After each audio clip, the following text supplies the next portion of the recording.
नमस्कार, आप देख रहे हैं के न्यूज नेशनल और मैं हूं आपके साथ में शोभित पाठक। तो रुक करते हैं महत्वपूर्ण सुर्खियों पर। संसद के आज से शुरू हो रहे शीतकालीन सत्र के दौरान सरकार करीब 30 विधेयक पेश करने जा रही है, जिनमें बिजली, पेंशन, वित्तीय सुधार से संबंधित कम से कम आधा दर्जन से अधिक विधेयक शामिल हैं। पूर्व केंद्रीय मंत्री प्रकाश जावड़ेकर ने महाराष्ट्र की महाविकास आघाड़ी सरकार को महाविश्वासघाती आघाड़ी सरकार बताया है। हरियाणा के मुख्यमंत्री मनोहर लाल खट्टर ने रविवार को कहा कि किसानों के खिलाफ दर्ज एफआईआर रद्द करने के मुद्दे पर अंत में चर्चा की जाएगी। कोरोना वायरस के नए वेरिएंट ओमिक्रॉन को लेकर दुनिया भर में सतर्कता बरती जा रही है। कॉमेडी करनी है तो जाकिर खान से सीखो, मुनव्वर फारूकी की तरह किसी धर्म का मजाक उड़ाने की जरूरत नहीं है। संसद के आज से शुरू हो रहे शीतकालीन सत्र के दौरान करीब 30 विधेयक पेश करने जा रही सरकार, जिनमें से कि बिजली, पेंशन, वित्तीय सुधार से संबंधित कम से कम आधा दर्जन से अधिक विधेयक शामिल है और जिसमें कि अन्य मुद्दों पर भी चर्चा करने की उम्मीद है। राज्यसभा में विपक्ष के नेता मल्लिकार्जुन ने बताया कि कांग्रेस द्वारा बुलाई गई विपक्षी दलों की बैठक में टीएमसी शामिल नहीं हो रही है। तृणमूल कांग्रेस के मुद्दे पर मल्लिकार्जुन खड़गे ने कहा कि डेरेक ओब्रायन से हमारी बातचीत हुई है। उन्होंने कहा कि कल उनकी पार्टी कार्यकारिणी की बैठक है। कांग्रेस ने संसद के शीतकालीन सत्र के दौरान विभिन्न मुद्दों पर विपक्षी दलों के बीच एकजुटता और समन्वय बढ़ाने के प्रयास के तहत आज कई विपक्षी पार्टियों के साथ बैठक की। राज्यसभा ने नेता प्रतिपक्ष मल्लिकार्जुन खड़गे ने विभिन्न विपक्षी दलों के सदन के नेताओं को शुक्रवार को पत्र लिखकर आमंत्रित किया था। वे सदन सत्र में उठाए जाने वाले मुद्दों पर चर्चा के लिए सोमवार को होने वाली बैठक में शामिल हो और इन सभी बैठक में टीएमसी के सांसद को छोड़कर बाकी अन्य पार्टियों के लोग जो हैं वो शामिल हुए हैं। पत्र में खड़गे ने कहा कि यह सत्र जरूरी मुद्दे उठाने के संदर्भ में हम सभी के लिए बहुत महत्वपूर्ण है। मैं 29 नवंबर को सुबह 9:45 पर संसद भवन स्थित अपने कक्ष में दोनों सदनों के विपक्षी पार्टियों के नेताओं के साथ बैठक कर रहा हूं। लोकसभा के अध्यक्ष ओम बिरला ने उम्मीद जताई है कि सत्र के दौरान सभी दलों का सक्रिय सहयोग मिलेगा। उन्होंने इसको लेकर आज सुबह एक ट्वीट भी किया था। पूर्व केंद्रीय मंत्री प्रकाश जावड़ेकर ने महाराष्ट्र की महाविकास आघाड़ी सरकार को महाविश्वासघाती आघाड़ी सरकार बताया है। साथ ही उन्होंने आरोप लगाया है कि उद्धव ठाकरे धोखे से मुख्यमंत्री बने हैं। शिवसेना के नेतृत्व वाली एनडीए सरकार ने अपने 2 साल पूरे कर लिए हैं। हाल ही में केंद्रीय मंत्री नारायण राणे ने भी दावा किया था कि मार्च में भारतीय जनता पार्टी महाराष्ट्र में सरकार बनाने जा रही है। रविवार को एक प्रेस वार्ता के दौरान जावड़ेकर ने कहा कि उद्धव ठाकरे सरकार ने आज 2 साल पूरे किए हैं। हमने इससे ज्यादा भ्रष्ट, मौका परस्त और जन विरोधी सरकार राज्य में नहीं देखी। उन्होंने अपना नाम महाविकास आघाड़ी सरकार रखा है। मैं उन्हें महाविश्वासघाती आघाड़ी सरकार नाम देना चाहता हूं। उन्होंने लोगों को धोखा दिया और राजनीति का अपराधीकरण किया है। पूर्व केंद्रीय मंत्री ने कहा कि लोगों ने 2019 विधानसभा चुनाव में शिवसेना भाजपा को अपना वोट दिया था, लेकिन शिवसेना ने राज्य की सबसे भ्रष्ट सरकार का मुख्यमंत्री बनने के लिए प्रतिद्वंदी राष्ट्रवादी कांग्रेस पार्टी और कांग्रेस से हाथ मिला लिया। जावड़ेकर ने भाजपा शिवसेना गठबंधन को धोखा देने के लिए सीएम ठाकरे पर निशाना साधा। उन्होंने कहा कि उद्धव ठाकरे के एक्सीडेंटल चीफ मिनिस्टर बने हैं। वे धोखेबाजी से मुख्यमंत्री तो बन गए हैं, लेकिन कार्यकाल को पूरा नहीं कर पाएंगे। मतदाताओं ने प्रधानमंत्री नरेंद्र मोदी के नाम पर भाजपा शिवसेना गठबंधन को वोट दिया था, लेकिन उन्होंने धोखा दिया और मोदी विरोधियों के साथ गठबंधन कर लिया। इस दौरान उन्होंने महाराष्ट्र सरकार के कई मौजूदा पूर्व मंत्रियों पर नाम लिए बगैर आरोप लगाए। हरियाणा के मुख्यमंत्री मनोहर लाल खट्टर ने रविवार को कहा कि किसानों के खिलाफ दर्ज एफआईआर रद्द करने के मुद्दे पर अंत में चर्चा की जाएगी। हाल ही में सरकार ने किसानों के खिलाफ दर्ज मामले वापस लेने की घोषणा की थी। प्रधानमंत्री नरेंद्र मोदी की तरफ से तीनों कृषि कानूनों की वापसी के ऐलान के बाद भी किसानों ने एमएसपी, एफआईआर समेत कई मुद्दों पर प्रदर्शन जारी रखा है। सीएम खट्टर ने शुक्रवार को ही प्रधानमंत्री मोदी से मुलाकात की थी। एक रिपोर्ट के अनुसार खट्टर से केंद्रीय कृषि मंत्री नरेंद्र सिंह तोमर के हालिया बयान को लेकर सवाल किया गया था, जिस पर खट्टर ने कहा है कि जब ये सारा विषय फाइनलिटी की ओर जाएगा और केंद्र सरकार क्या कहेगी उस समय देखेंगे।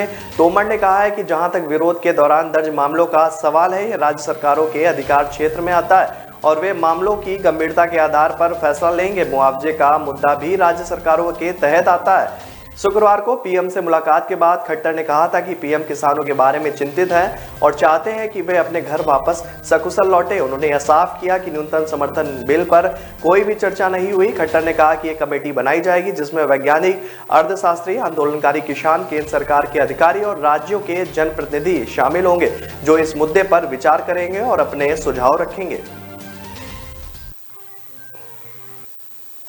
कोरोना वायरस के नए वेरिएंट ओमिक्रॉन को दुनिया भर में सतर्कता बरती जा रही है। इसको लेकर भारत में भी इसे लेकर अलर्ट जारी किया गया। इस बीच महाराष्ट्र में ठाणे जिले में वृद्धाश्रम में टीके की दोनों डोज ले चुके 55 लोग कोरोना वायरस से संक्रमित पाए गए हैं। इसके अलावा यहाँ 7 अन्य लोग भी संक्रमित हैं और सभी को एक अस्पताल में भर्ती कराया गया।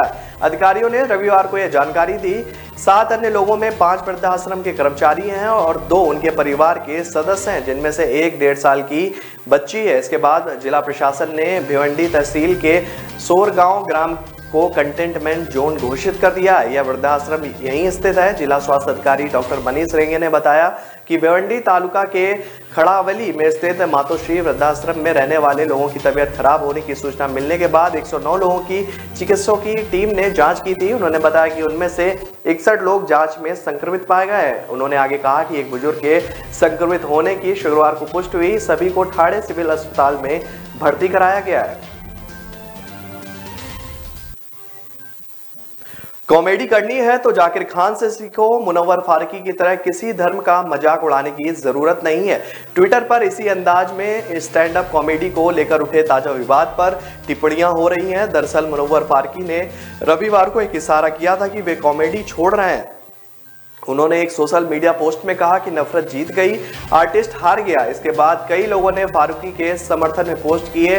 यह तर्क दिया था कि मुस्लिम होने की वजह से फारूकी को निशाना बनाया जा रहा है। पलटवार होना ही था। जवाब में कादर खान, महमूद से लेकर जाकिर खान तक का नाम सामने आ गया। बताया जा रहा है कि कैसे इन कलाकारों की कॉमेडी ऐसे विवादों में नहीं फंसी। फारूकी को भी इनसे सीखना चाहिए। सोशल मीडिया पर जारी एक बयान में मुनव्वर फारूकी ने बताया कि रविवार को बेंगलुरु में होने वाले शो को आयोजन स्थल पर तोड़फोड़ की धमकियों के चलते कैंसिल कर दिया गया। उन्होंने कहा कि मेरा नाम मुनव्वर फारूकी है और मेरा समय आ गया है। आप लोग शानदार दर्शक हैं, अलविदा, मैं छोड़ दिया है। फारूकी ने लिखा कि पिछले 2 महीनों में धमकियों की वजह से उन्हें 12 शोज रद्द करने पड़े। पोस्ट में आखिर में फारूकी ने लिखा कि नफरत जीत गई और एक आर्टिस्ट हार गया।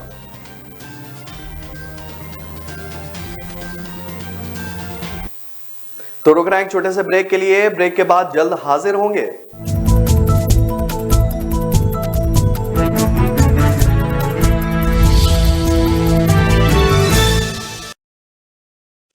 न ऐश का न द्वेष का, यह दंगल है देश का। सुलगती समस्याओं के जुलसते सवालों का होगा दंगल देश का। प्रशासन के प्रश्नों को लेकर होगा दंगल देश का। शिक्षा, स्वास्थ्य, समाज, कानून और व्यवस्था के आज क्या है हालात। सोमवार से शुक्रवार रोज रात 8 बजे जलपा क्षत्रिय के साथ दंगल देश का।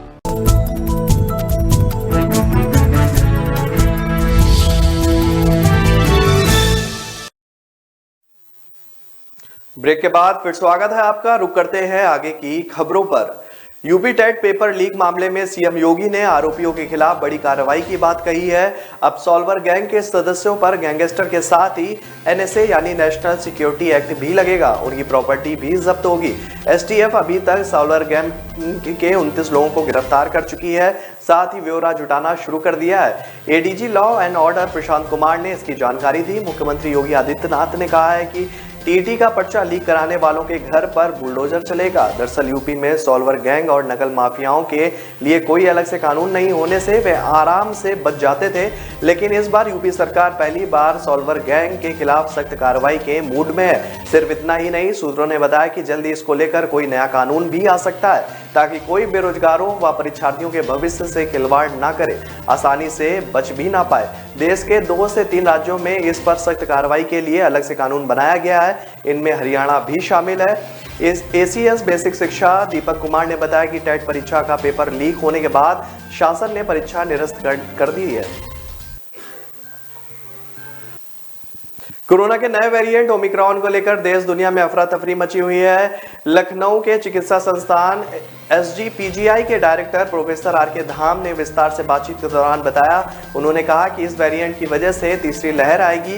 यह कहना अभी मुश्किल है, लेकिन यह वेरिएंट तीसरी लहर का कारण बन सकता है। हालांकि यूपी के लिहाज से राहत की बात यह है कि यहां 80% लोगों में इम्यूनिटी डेवलप हो चुकी है। 9 नवंबर को साउथ अफ्रीका में पहली बार यह वेरिएंट डिटेक्ट हुआ है। यह तेजी से फैल रहा है। महज 20 दिनों में अफ्रीका के बाद यूरोप और एशिया समेत कई महाद्वीपों तक पहुंच गया है। विशेषज्ञ डेल्टा समेत कोरोना के अन्य सभी वेरिएंट से लेकर इसे कई गुना ज्यादा संक्रमण क्षमता का बता रहे हैं। इसलिए पूरी सतर्कता बरतने की जरूरत है।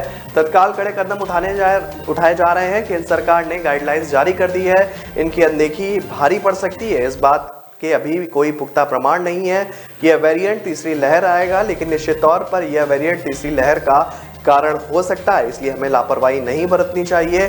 एक और अहम बात कि यूपी के हालात अन्य जगहों से बेहतर हैं। सीरो सर्वे की रिपोर्ट के अनुसार यहाँ 80% से ज्यादा लोगों में इम्यूनिटी डेवलप हो चुकी है। साथ ही वैक्सीनेशन का आंकड़ा भी 15 करोड़ के करीब है, लेकिन सावधानी हर स्तर पर बरतने की जरूरत है।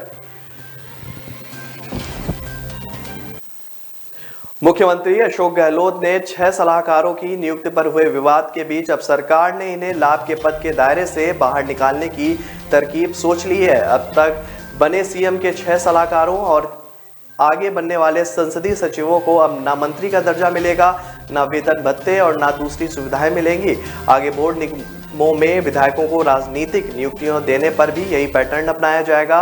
मुख्यमंत्री अशोक गहलोत ने आज साफ तौर पर इसके संकेत भी दे दिए हैं कि विधायकों को इस तरह नियुक्तियां दी जाएंगी जिससे वे लाभ के पद के दायरे से बाहर रहे। मुख्यमंत्री अशोक गहलोत के 6 सलाहकारों की नियुक्ति को बीजेपी ने लाभ का पद करार देते हुए राज्यपाल को चिट्ठी लिखकर इसमें हस्तक्षेप की मांग की थी।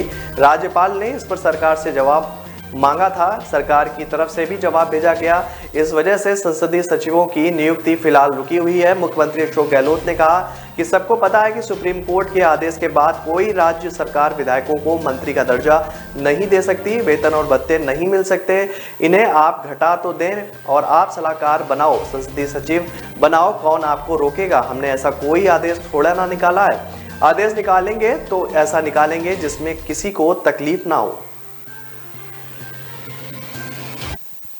राजस्थान में कोरोना संक्रमण एक बार फिर बढ़ रहा है। बीते 24 घंटे में राजस्थान में कोरोना के 17 नए मामले सामने आए हैं, जिसमें सबसे ज्यादा मरीज जयपुर में सामने आए हैं। अजमेर में 4, जयपुर में 8, अलवर और जैसलमेर, नागौर, पाली और उदयपुर में एक संक्रमित मरीज मिला है। इसी के साथ प्रदेश में एक्टिव केस की संख्या बढ़कर 199 पर पहुंच गई है। राजस्थान में जयपुर कोरोना का नया हॉटस्पॉट जिला बन रहा है। जयपुर के साथ साथ पिछले कुछ दिनों से अजमेर में भी केस बढ़ने लगे हैं। अजमेर में आज एक्टिव केस की संख्या बढ़कर 30 हो गई है, जो जयपुर के बाद पूरे प्रदेश में दूसरे नंबर पर ही रहा। राजधानी जयपुर में एक्टिव केस की संख्या 104 पर पहुंच गई है। मुख्यमंत्री की रिव्यू बैठक में चिकित्सा एवं स्वास्थ्य विभाग के अधिकारियों ने सभी जिलों के CMHO और ब्लॉक CMHO को कांटेक्ट कर ट्रेसिंग तेज करने के निर्देश भी दिए हैं। चिकित्सा एवं स्वास्थ्य विभाग की रिपोर्ट की माने तो कोरोना के नवंबर में जो केस बढ़े हैं वो शहरी इलाकों के हैं। 26 नवंबर तक मिले केस 85% मरीज शहरों से हैं, जबकि 15% ग्रामीण क्षेत्रों से हैं।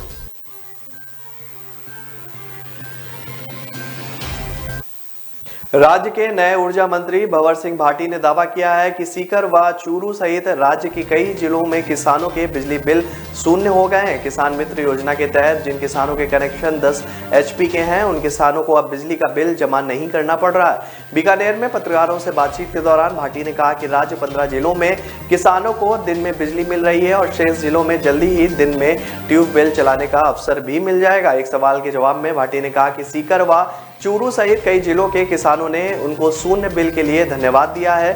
जिन क्षेत्रों में किसानों के कनेक्शन 10 HP के और वाटर लेवल अच्छा है, वहां बिजली पंप बिल जमा कराने की जरूरत नहीं है। अजमेर व जयपुर डिस्कॉम के किसानों को भी बिजली बिलों में बड़ी राहत मिलती है। उन्होंने दावा किया कि अगले साल में राजस्थान के हर जिले में किसानों को 2 दिन में बिजली मिलेगी। ऊर्जा मंत्री ने कहा कि बीकानेर सहित राज्य के तीनों जिलों में चल रही बिजली कंपनियों की स्थिति का रिव्यू किया जाएगा। ये कंपनियां सरकारी इंजीनियर के बिना कहीं भी रेड नहीं कर सकेंगी। उन्होंने इन कंपनियों से कॉन्ट्रैक्ट खत्म करने के सवाल पर भी कहा कि पूर्व भाजपा सरकार ने इन कंपनियों से 20 साल का MOU किया है, जिसे अचानक खत्म करना संभव नहीं है।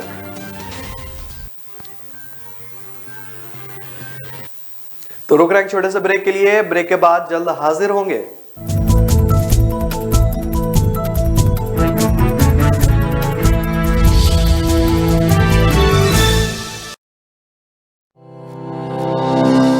કોઈ બી બિઝનેસનો જે બેઝિક પ્રશ્ન હોય છે તે હોય છે માર્કેટિંગ. દરેકનો બિઝનેસ વધતા ઓછા પ્રમાણમાં ચાલતો તો હોય જ છે. તો મારા બિઝનેસમાં મને જે તકલીફ પડી રહી હતી એમાં એવું હતું કે ક્વોલિટી વર્ક હું લેવા જાઉં તો મારા બજેટની બહાર જતું રહેતું હતું. મારું નામ હર્ષ પટેલ છે. Way to fashion WTF Vastrapur ખાતે મારી રેડીમેડ ગાર્મેન્ટની શોપ છે જે છેલ્લા 8 વર્ષથી હું ચલાવી રહ્યો છું. મારા મિત્ર થ્રુ મને એક એપ્લિકેશન વિશે જાણવા મળ્યું કે જેની અંદર આપણા રેગ્યુલર કસ્ટમર તો જે હોય એના સાથે તમે ટચમાં તો હો જ છો, પણ જે નવા કસ્ટમર આવે અથવા તો તમે જેમ કે ઇન્સ્ટાગ્રામ કે વોટ્સઅપ ઉપર જે ડિજિટલ માર્કેટિંગ કરતા હોય તેની સાથે સાથે હું માર્કેટિંગ કરી શકું છું. બ્રાન્ડ સ્પોર્ટ 365 સૌથી પહેલાં તો 7 દિવસનો જે ટ્રાયલ ફ્રી પેક હતો એ મેં યુઝ કર્યો. એનાથી મને સારી એવી મજા બી આવી અને એકદમ ઇઝી છે કે જેમાં મારે કોઈની જરૂર પણ નથી પડતી. હું મારી જાતે મારું માર્કેટિંગ કરી શકું છું. એ ફીચર્સ મને બહુ સારો લાગ્યો. ત્યારબાદ મને એવું લાગ્યું કે આપણે આના પેઇડ વર્ઝનમાં જવું જોઈએ, જે મેં લીધું પેઇડ વર્ઝન એનું. ત્યારબાદ એની અંદર એવી સિસ્ટમ છે કે તમે અનલિમિટેડ ફ્રેમ ડાઉનલોડ કરી શકો છો અને તમારો લોગો, એડ્રેસ અને કોન્ટેક્ટ નંબર લગાવી અને તમારા કસ્ટમરને એપ્રોચ કરી શકો છો, જેનાથી મારો કસ્ટમરનો ફ્લો પણ વધ્યો અને મને ઇઝી પણ લાગ્યો આ યુઝ. મારે જે માર્કેટિંગનો એમ હતો જેનું પરફેક્ટ સોલ્યુશન મને બ્રાન્ડ સ્પોર્ટ 365 આપ્યો. કોઈ ઝંઝટ નથી. લોગો અપલોડ, ઇમેજ ડાઉનલોડ અને શેર. બ્રાન્ડ સ્પોર્ટ 365 આસાન है.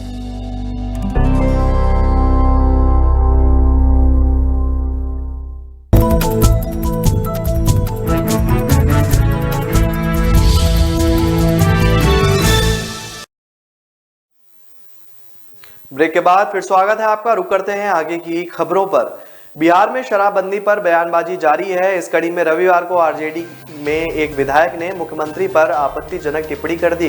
बेगूसराय के चेरिया बरियारपुर से आरजेडी के विधायक राजवंशी महतो ने कहा कि पहले हम ठीक होंगे तब हम किसी को कहेंगे कि शराब छोड़ दो। मुख्यमंत्री जी खुलेआम गांजा पीते हैं, गांजा पीकर भी चिल्लाते हैं, यह सबको पता है, लेकिन उन्हें कोई रोकने वाला नहीं है, जबकि प्रदेश में गांजा सेवन भी प्रतिबंधित है।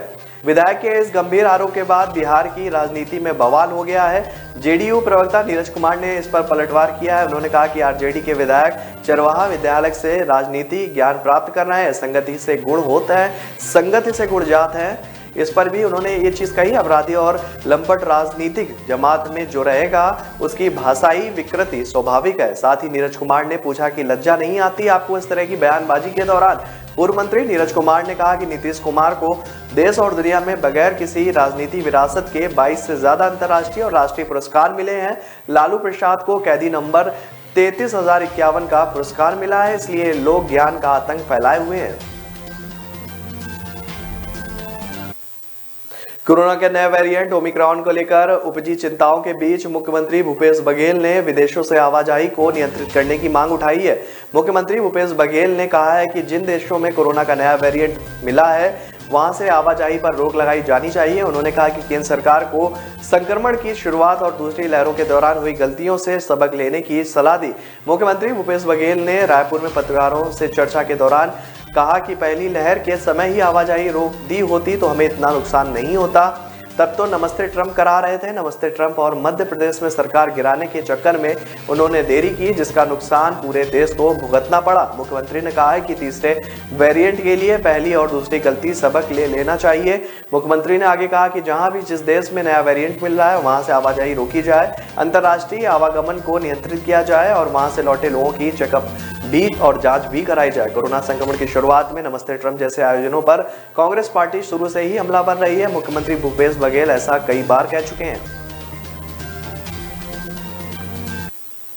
पंजाब में चुनाव के नजदीक ताबड़तोड़ घोषणाएं कर रहे सीएम चरणजीत चन्नी अब इन्हें लागू करवाने में जुट रहे हैं। रविवार रात को उन्होंने चीफ सेक्रेटरी अनिरुद्ध तिवारी समेत बड़े अफसरों को तलब किया, जिसके बाद घोषणाओं पर हुई कार्रवाई का रिव्यू किया गया। इससे पहले आम आदमी पार्टी कि पंजाब प्रधान भगवंत मान ने सीएम चन्नी को मुख्यमंत्री नहीं बल्कि ऐलान मंत्री कह दिया था। वहीं शिरोमणि अकाली दल प्रधान सुखबीर बादल ने भी यही कहा था कि उन्हें सीएम सिर्फ घोषणा कर रहे हैं, वह लागू नहीं की जा सकती।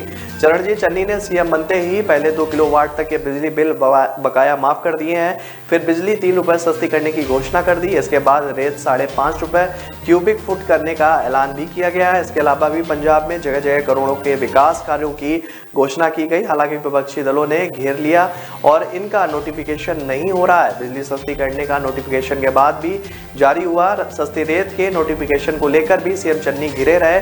कॉमेडियन से नेता बने आपके सांसद भागवंत मान ने एक समागम में कहा कि पिछले 2-3 महीने में से पंजाब में ऐलान मंत्री घूम रहे हैं जो बिना किसी नीति या मकसद के घोषणा करते नजर आ रहे हैं।